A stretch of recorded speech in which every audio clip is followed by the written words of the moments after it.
بسم اللہ الرحمن الرحیم۔ السلام علیکم۔ اپنے آپ کو کبھی نہ گرنے دینا، کیونکہ گرے ہوئے مکان کی اینٹیں بھی لوگ اٹھا کر لے جاتے ہیں۔ اپنے گناہوں کو بار بار یاد کرو، ہو سکتا ہے کہ تم شرمندہ ہو کر توبہ کر لو۔ جو شخص خاموش رہتا ہے وہ بہت دانا ہے، کیونکہ کثرت کلام سے کچھ نہ کچھ گناہ سرزد ہو جاتا ہے۔ صورت بغیر سیرت کے ایسا پھول ہے جس میں کانٹے زیادہ اور خوشبو بالکل بھی نہیں۔ اگر دکھوں کا دریا عبور کرنا چاہتے ہو تو آنسوؤں کو جذب کرنے کا طریقہ اپناؤ۔ غموں کو چھپا کے چہرے پر مسکراہٹ سجائے رکھنا عظمت ہے۔ اپنی غلطیوں کا احساس ہی کامیابی کی کنجی ہے۔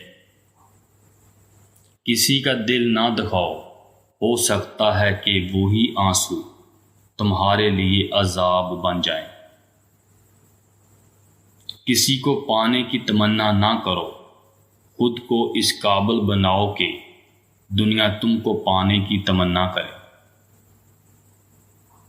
عظیم ہے وہ دل جس میں دوسروں کے لیے درد کا احساس ہو۔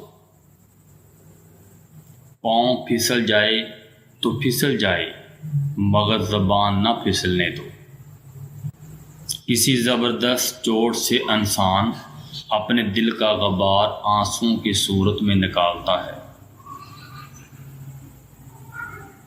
کسی کے پیار میں رکاوٹ نہ بن، کیونکہ تیرے پاس بھی پیار کے لیے دل ہے۔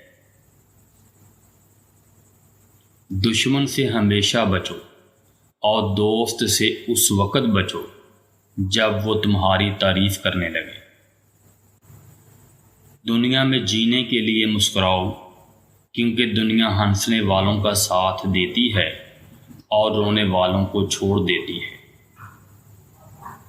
غصہ ہمیشہ حماقت سے شروع ہو کر ندامت پر ختم ہوتا ہے۔ انسان بنا تو مٹی سے ہے، لیکن فطرت پانی کی سی ہے۔ جس برتن میں ڈال دو وہی شکل اختیار کر لیتا ہے، جس رنگ میں ملا دو وہی رنگ اختیار کر لیتا ہے۔ اپنے کردار کو اتنا بلند رکھو کہ چھوٹی چھوٹی تکلیفیں تم کو متاثر نہ کر سکیں۔